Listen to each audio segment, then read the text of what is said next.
இங்கே பாருங்கள், நம்ம வீட்டுக்கு முன்னாடி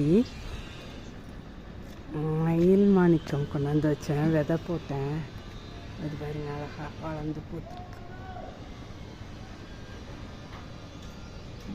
மேலே வரையில் போயிடுச்சுங்க, கொடி மேலே வரையில் போய் பூத்துருக்குதுங்க. நல்லா இருக்குதான்னு பாருங்கள், மயில் மாணிக்கம்.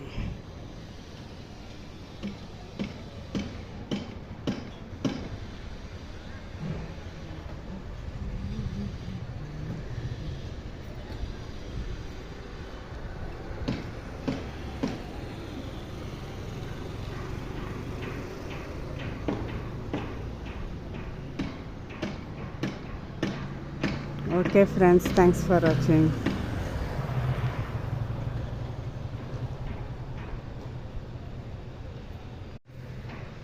ஹாய் ஃப்ரெண்ட்ஸ், இங்கே பாருங்கள், நம்ம வீட்டுக்கு முன்னாடி மயில் மாணிக்கம் விதை போட்டேன் தொட்டியில். அது எப்படி வளர்ந்து அழகாக பூத்துருக்கு பாருங்கள்.